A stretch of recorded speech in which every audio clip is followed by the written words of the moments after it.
Kinabukasan habang naglalakad ay nakaramdam si Onoda ng pananakit ng kanyang katawan, na kahit sa simpleng kalabit lang ni Miki ay napasigaw na siya sa sakit. Sinabi ni Miki na talagang ganun pero naging maganda naman umano ang pakikipagkarera kahapon ni Onoda dahil nagawa nitong tapusin ang mahirap na Manegayama slope. Nagpakababang loob si Onoda at sinabing may mga tumulong naman kasi sa kanya kaya niya nagawa iyon pero hindi naman niya natapos ang karera. Nakisabat si Sugimoto sa usapan at sinabing balewala nga talaga ang paghihirap ni Onoda kung hindi nito kayang tapusin ang karera. Nagpatuloy ang pagmamayabang ni Sugimoto kaya mapapansin na nainis dito si Aya.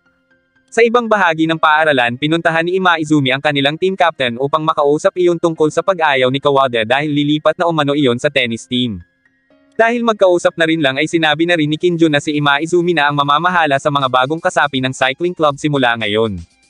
Pinayuhan niya ito na ihanda ang sarili dahil malaking responsibilidad iyon.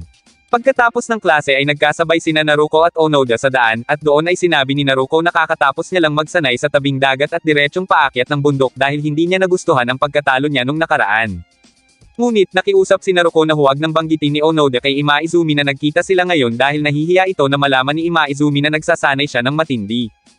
Gayunpaman saktong kaaalis pa lang ni Naruko ay bigla namang dumating si Ima Izumi na katatapos lang din umanong magsanay. Tulad ni Naruko ay sa tabing dagat at sa paakyat din ng bundok ito nag-ensayo dahil hindi na umano nito hahayaan na makalapit muli sa kanya si Naruko gaya ng nangyari kahapon sa karera. Sinabi rin nito kay Onoda na huwag babanggitin kay Naruko na nagsasanay siya ng matindi. Bago tuluyang mauna ay sinabi ni Ima Izumi ang bili ng kanilang team captain na huwag mawawala ang mga bagong kasapi bukas sa pagsasanay. Kinabukasan ay nagkita muli sina Onoda at Naruko sa silid ng cycling club, at doon ay ipinakita ni Naruko ang nakita niyang malaking butas sa likod ng isang poster. Habang napapaisip kung sino ang may gawa niyon ay biglang dumating si Makishima at inamin sa dalawa na siya ang may gawa niyon, bagay na ikinatakot ng dalawa. Huling tinakpan ni Makishima ang butas at sinabi sa dalawa na huwag ipagsasabi ang tungkol doon. Maya-maya pa ay nagtipon na sila para umpisahan ang kakaibang pagsasanay na taon-taong ginagawa ng club para alamin ang magiging tungkulin ng bawat isa. Ang bawat first year ay sasamahan ng isang nakatatanda sa club, at ang ruta ay mula sa main gate slope papunta sa daang may mga puno at diretso sa pinakalikurang slope. Binigyan ng team captain ng kapares ang bawat isa, at sinabi nito na kailangang maunahan ng mga first year ang kanilang mga second year na kapares papunta sa rear gate slope. Hindi nagtagal ay pinag-umpisa na ng team captain ang mga ito pero sinabi ni Naruko na ang pagsasanay na iyon ay hindi para palakasin ang kanilang loob, kundi para alamin ang kanilang kahinaan, bagay na kinumpirma naman ni Kinju. Pagkatapos ay sinabi ni Kinjo na si Tadakoro ang makakapares ni Naruko, silang dalawa naman ni Ima Izumi, at si Makishima at Onoda, bagay na ikinagulat ng tatlo dahil mga third year na ang mga iyon. Habang pumapadyak ay nagrereklamo pa rin si Naruko kung bakit third year ang kasama nila, sapagkat sa pagsasanay pa lang umano ay parang ipinapahiya na sila. Maging si Ima Izumi ay nahihirapan din dahil hindi man lang niya madikitan si Kinjo pero sinabi niyon sa kanya na dapat ay ilabas niya ang galing niya. Ang nahuhuli namang magkapares ay magsisimula pa lang sa mga oras na ito, at bago tuluyang umalis ay sinabi ni Makishima na gawin lang nilang easy ride ang unang kalahati dahil bilang climber ay kabundukan naman ang gusto nila. Habang ipinapaliwanag ni Makishima ang magiging takbo nila ay biglang kinabahan si Onoda dahil naalala nito ang ginawang butas ni Makishima sa pader at inisip na baka kung ano ang gawin yon sa kanya pag nagalit iyon. Mas lalo pang nadagdagan ang kaba ni Onoda nang biglang dumating si Sugimoto na nagsasabing matindi at hindi niya kaya ang pagsasanay na iyon dahil ibang klase ang bilis ng kapares niya. Napakamot na lang sa ulo si Makishima at sinabing pahamak si Sugimoto dahil ginawa niya na nga ang lahat para hindi kabahan si Onoda kaya pinagsabihan niya iyon na tumigil na. Niyaya na ni Makishima si Onoda at habang pumapadyak sila ay nagtatanong si Makishima pero mapapansin na natatakot ang bata. Hindi nagtagal ay nakarating na sila sa pinakamatinding slope kaya pinagmadali nito si Onoda, ngunit laking gulat niya nang makitang parang pagong ang pag-akyat nito kaya sinabi niya na walang kwenta ang pagsasanay na iyon kung hindi pagsisikapan ni Onoda na manalo laban sa kanya. Inisip ni Makishima na natakot sa kanya ang bata kaya sinubukan niyang makipagmabutihan, pero dahil hindi siya ganong tao ay sinabi na lang niya na kung gusto siyang sundan ni Onoda ay dapat kumilos ito, at isa pa ay makikipag-usap lang siya kung tungkol sa bisikleta. Huling nagpatuloy sa pag-akyat si Makishima at mapapansin na ibang klase ang pagsayaw niyon sa pagbibisikleta. Sarili umano niyang estilo iyon kaya hindi iyon makakatulong kay Onoda at dahil lubhang mabilis kaya tinagurian siyang ang Pig Spider. Nanlaki ang mga mata ni Onoda at humanga sa pambihirang galing ni Makishima kaya mas ginanahan na ito na magpatakbo pa ng mas mabilis. Sa sobrang bilis ay nagagawa na nitong maabutan si Makishima. Nang magpantay silang dalawa ay doon napatunayan ni Makishima ang sinasabing bilis ni Onoda sa pagpadyak. Para dito ay kakaibang pumadyak ang bata at kontrolado nyo ng bawat galaw na halos hindi nagbabago ang bilis at pagbagal ng pagpedal nito.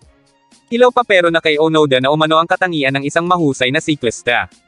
Sinubukang gayahin ni Onoda ang estilo ng pagsayaw niyon sa pagbibisikleta pero ilang beses siyang natamba kaya sinabi ni Makishima na hindi talaga siya magagaya ni Onoda kahit paano ang gawin nito. Pinayuhan ni Makishima si Onoda na gumawa ng sariling estilo dahil iyon naman ang ginawa niya dati. Palihim siyang nagsanay noon at ipinangako niya sa sarili na walang sino man ang tatalo sa kanya lalo na sa kabundukan.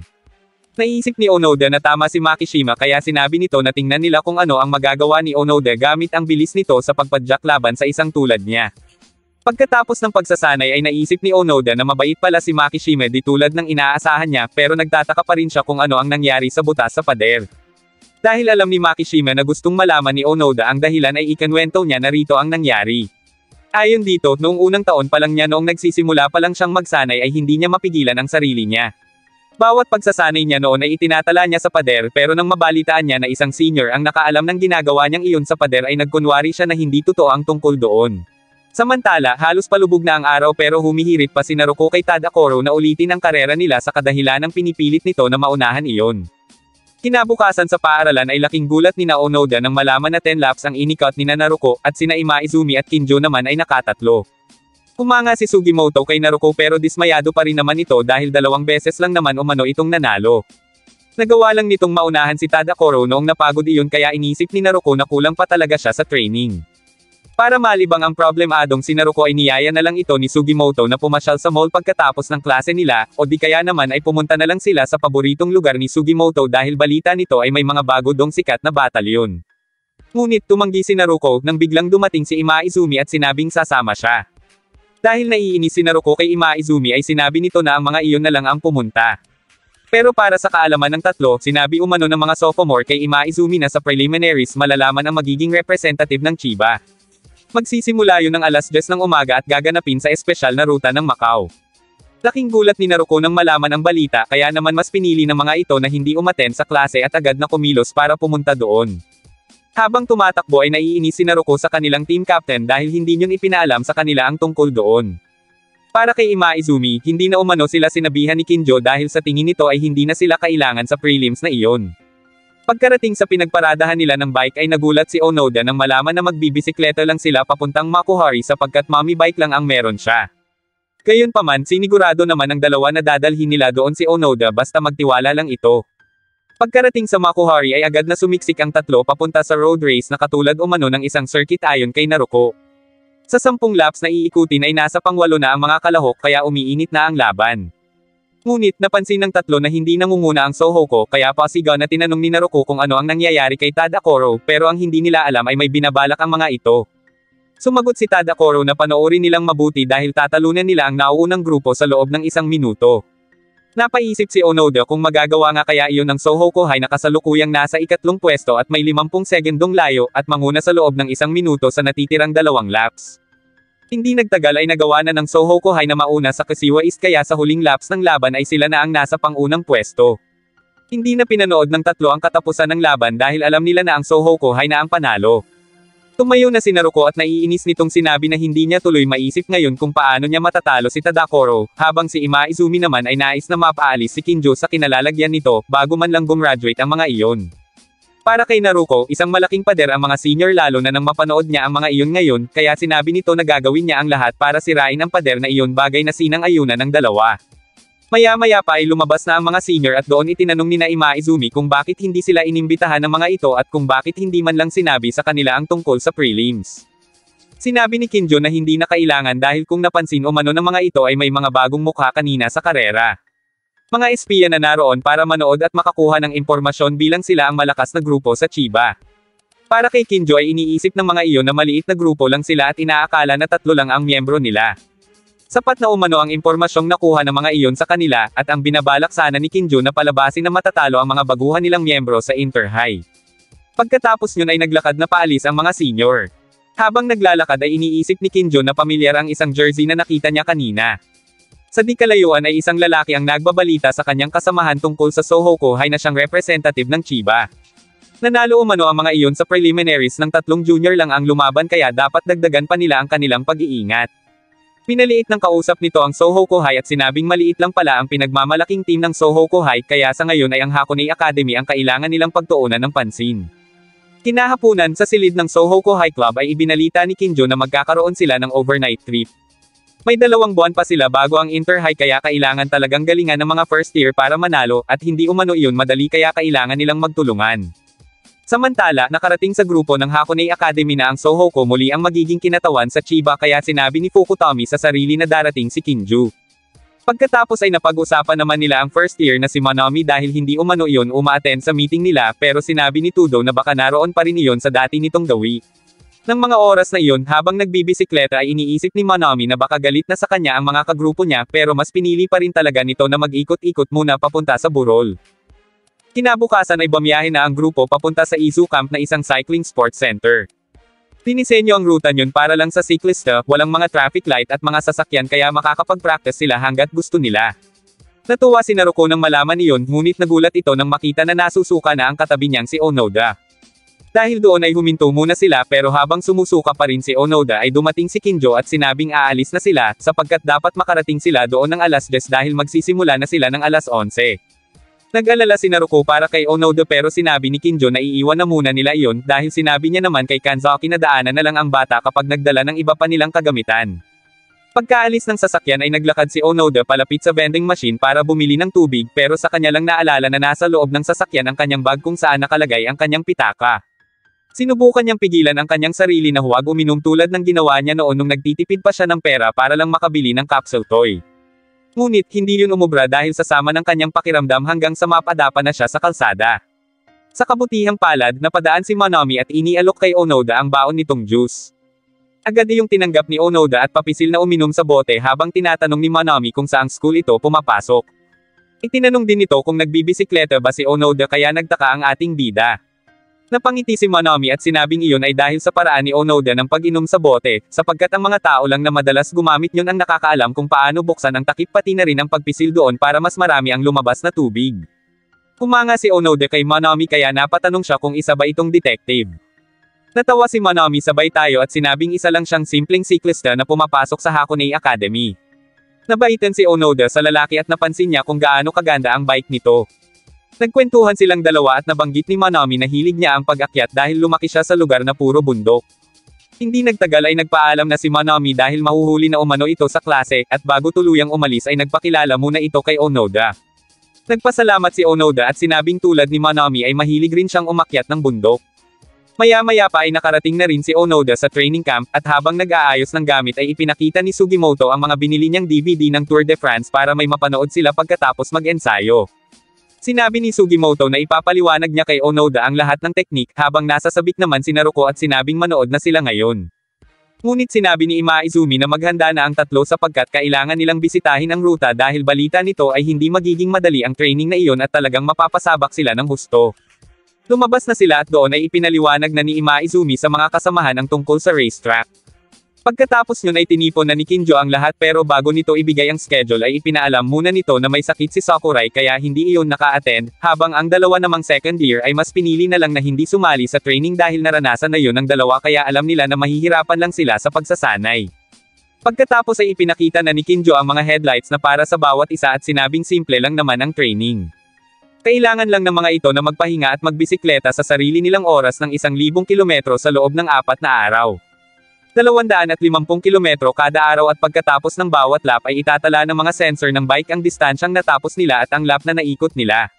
Sunod na sinabi ni Kinjo ang tungkol sa inihanda niyang ibang schedule para kina Imaizumi at Naruko kaya isinama niya ang dalawa sa kabilang dako ng lugar. Nagulat si Naruko nang makita na binago ang kanyang handlebar kaya nang gamitin niya iyon ay hindi siya makabuelo dahil sa taas ng center of gravity at nanginginig din siya kaya naunahan siya ni Imaizumi sa patag. Ang bike naman ni Imaizumi ay inalisan ng mga gear shifter kaya inis na inis ito dahil wala siyang magawa kundi takbuhin ang paakyat at pababa ng naka-fixed gear. Kasunod nilang nagbibisikleta ang mga senior at doon sinabi ni Makishima kay Kinjo na wala ata itong binago sa bike ni Onoda pero ayon sa team captain ay hindi lang niya yun sinabi sa bata. Nang mga oras na iyon ay mapapansin na hirap si Onoda na pumadyak sa pataas na daan.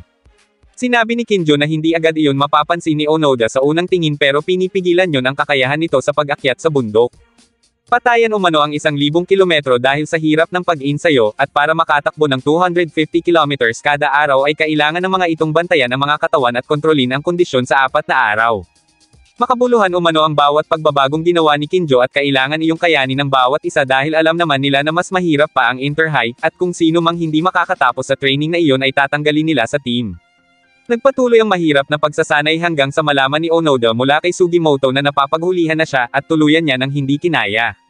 Nadaanan siya ni Makishima at tinanong kung nahihirapan na ba siya, at sinabing sa pang-5 laps ay dapat ay napapansin niya na iyon.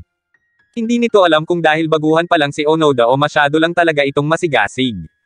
Masyado rin umanong sinisisi ni Onoda ang sarili kaya sinabi ni Makishima na kapag nananalo sa karera ay purihin ni Onoda ang sarili, at pag natalo naman ay isa lang ang dapat sisihin, ang gamit nito. Dahil hindi pa rin maintindihan ni Onoda, sinabi na ni Makishima na may binago rin sa bisikleta nito. Ipinabuhat pa niya sa bata kung gaano kabigat ang wheelset nito kumpara sa kanya para maintindihan ni Onoda kung bakit siya nahihirapan sa pag-akyat.